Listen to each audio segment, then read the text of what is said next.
All right, welcome back. As the July 9th deadline for the pause on American tariffs looms, India and the USA are reportedly closing in on a wide-ranging bilateral trade deal, even as India affirms its stance to negotiate on its own terms. Commerce Minister Piyush Goyal has made it clear that New Delhi will not be pressured by arbitrary deadlines or external expectations. The agreement to come will follow months of negotiations catalyzed by US President Donald Trump's historic tariffs announced on the 2nd of April. India was one of the countries majorly hit by Trump's protectionist move, with the steep levies worth 27% imposed on the country. Trump had since suspended its enforcement for 90 days to allow for negotiations. The actual negotiation rounds involving the Indian trade delegation led by Chief Negotiator Rajesh Agarwal took place from the 26th of June to the 2nd of July in Washington, D.C. And now the word is that the first tranche of the deal is on President Trump's desk, waiting his signature. Well, let's talk about what's going to happen. Dr. Ajay Dua, former Commerce Secretary, senior economist, with us on the show. Ambassador Pradeep Kapoor, former diplomat, also joins us on the program. Mr. Sumit Peer, senior political commentator, on the broadcast with us as well. Last but by no means the least, Mitali Nikore, economist, with us on the show as well. Mr. Dua, what will happen is, of course, something that cannot be used in the same sentence when you mention Donald Trump. But the fact of the matter is that Piyush Goyal has made it very, very clear that we are not going to be, intimidated. We are not going to be bound by technicalities. No matter how long it takes, the priority predominantly is that India's interest also has to be accommodated into this deal. But knowing Donald Trump, he's going to put the American, priorities first. So what, in your opinion, is likely to happen, keeping in mind that both the countries have fair enough reasons to increase their trade? The Americans want to do it because they want our products, and secondly, they also don't want the Chinese products. Thank you, Vinit. I think it was high time that somebody in position of authority in India let the country's position be known. And there was probably no one better than the Commerce and Industry Minister, who's been following up the discussions very closely. He's been in the US or in and around that country for quite some time, while our negotiators have been on the job for the last 2 months or 2.5 months. Yes, we need the deal. India has not denied it at all, that we are for it, but it has to serve, it has to be beneficial to both the countries. That's the point which the Commerce Minister has made, and rightly so. And it's a long-term agreement, let's understand. It goes beyond the terms in office of the present US President or of the Indian government here. Sometimes in such agreements, the duration gets mentioned. Sometimes they are open-ended. So in any case, we are in some ways a custodian for the future, the people who are negotiating today. So we have to keep in mind that the country's long-term interest gets served, and the short-term we do not have to pay too much for keeping the long-term interest in mind. So I think India's stand that we draw the red flag or the red lines, whatever you want to call it, has been very clear from day one, and it's nothing new that we have taken positions in that only with the United States. We've been negotiating a deal with the EU for as long as 16 years. 2006, I do remember being in Helsinki with our then Prime Minister. Then this was discussed there, and the group got formed for talking about the next moves there in the EU.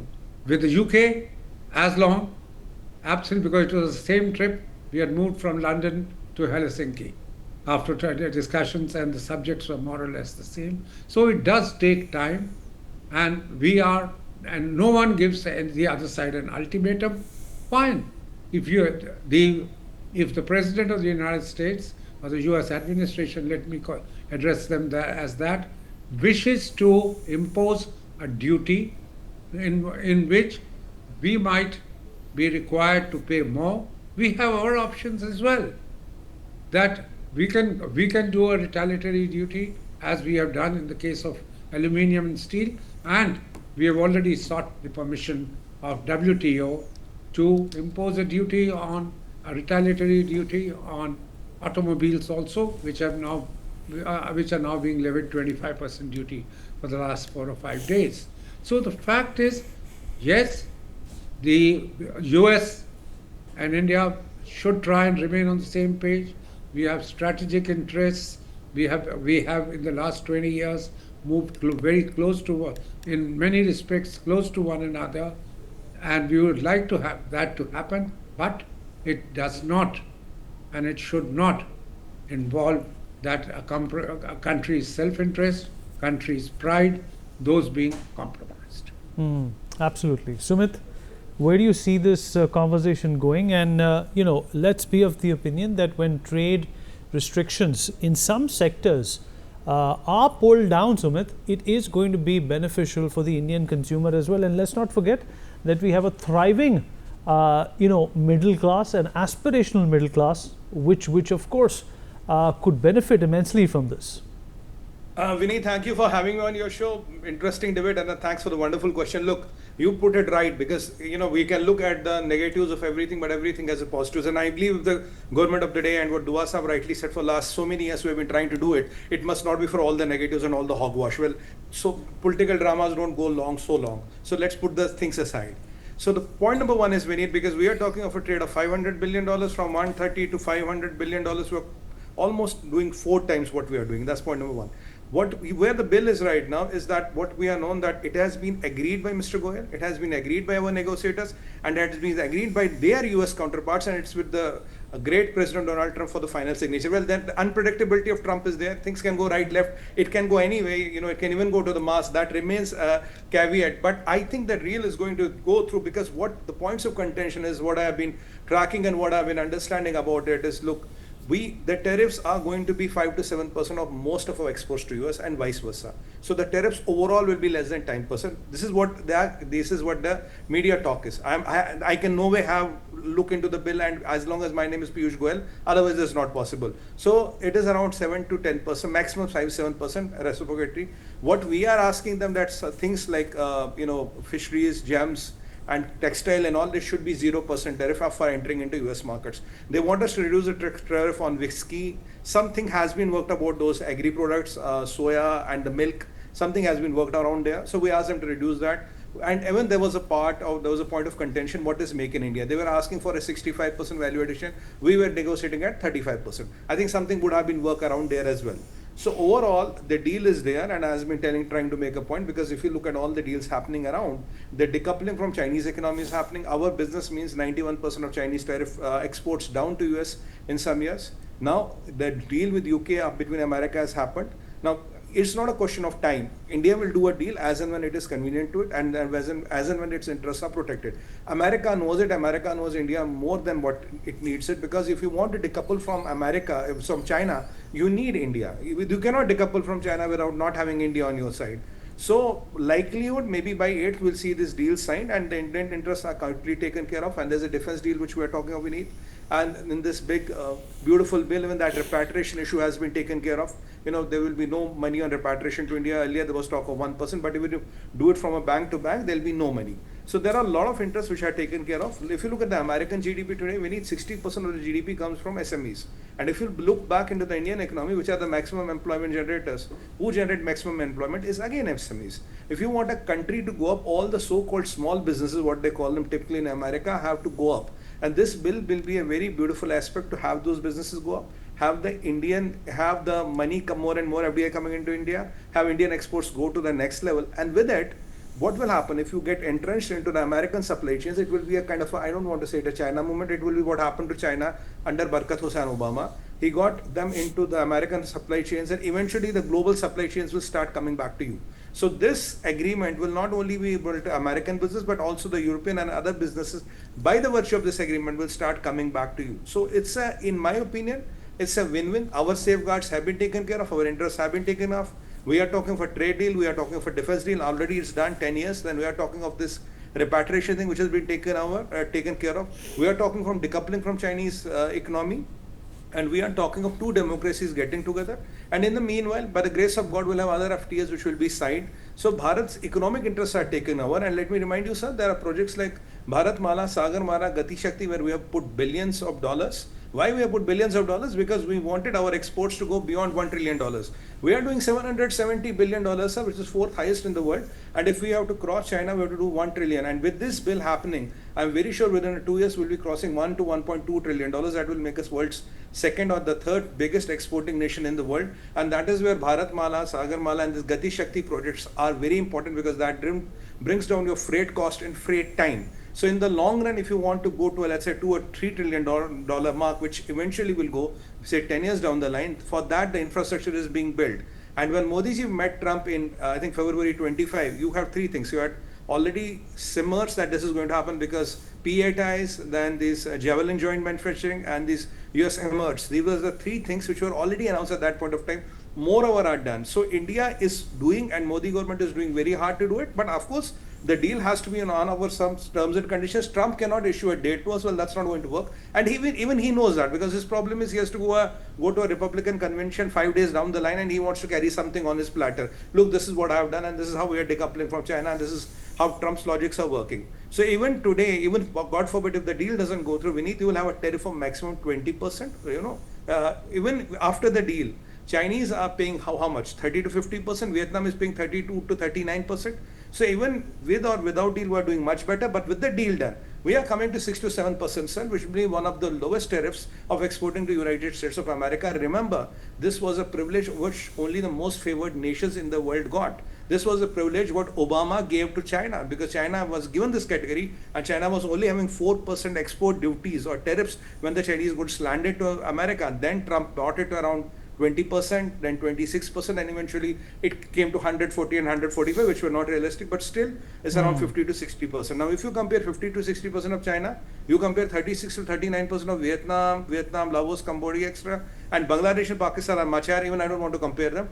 That way, if you look at our 5 to 7%, what ideally it should be, I think it's a good win. The economy will open, and India is the #1 FDI destination in the world, and it will continue to remain that, Vineet, and that is what we aspire. We have a big middle class. We have a okay, fair enough, Sumit. Fair enough, Sumit. But Ambassador Kapoor, there is also a defense deal in the works that's happening parallelly, and keeping in mind that the military-industrial complex in the United States want India as a client, there are going to be fallout benefits for both these agreements, the trade one as well as the defense one.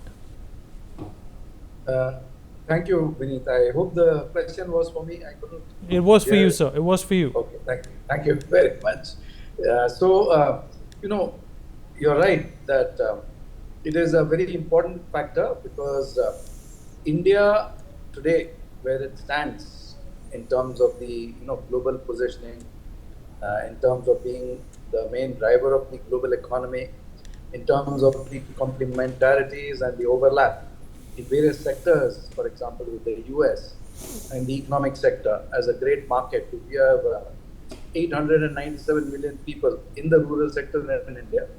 That is more than the population of the entire Western world today. And that is also a very big future market for the US. Plus the difficulties that the US is facing with other countries, including China, including Russia, including Europe. So if I am in the position of the US decision maker, I would realize that it makes a lot of sense for me to go ahead and at least clear one of these aspects of just going ahead very fast with a trade deal with Bharat, because it's going to benefit me in a very significant way in the short term, in the long term, and in terms of my overlap in geopolitical interest, in terms of the geostrategic interest, in terms of the defense interest.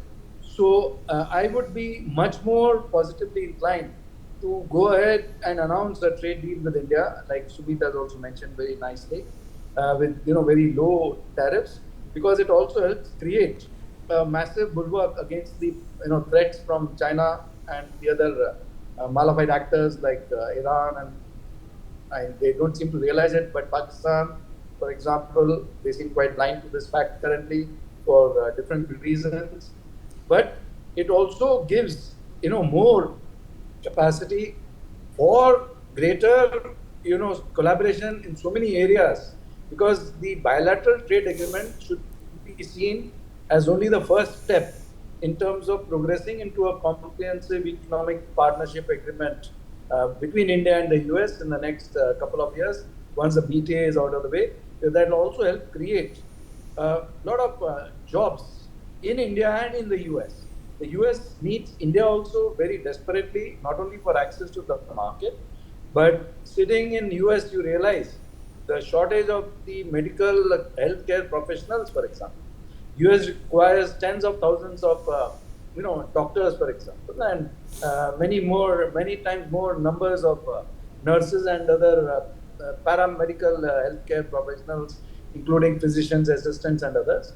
And India is one of the few countries which can sort of cope with that sort of requirement in bulk. We have a young population, the demography in terms of the age factor is positive for India. So there are too many things. Incidentally, in the US is one of the opinion.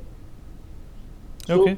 So it makes a lot of sense. Now, Trump has to also realize that it is better for him to sign off on this deal and get it out of the way and get into further negotiations on expanding it further, rather than trying to create obstacles at this point of time.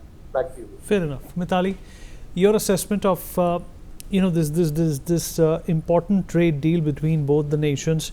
One must also understand that there is a level of protectionist attitude which is still prevalent in India, but there are flip sides to both these attitudes. If it's abandoned, then the local industry is going to take a hit, and if it's opened up, then of course the end consumer will have more choice, more democratic choices to pick from.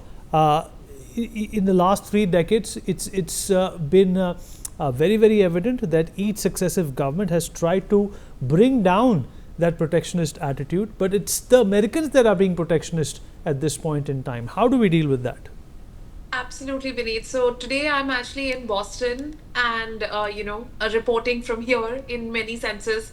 And I can tell you that the big conversation here in the US that's been going on for the last week has been around what what they are terming as the one big beautiful bill.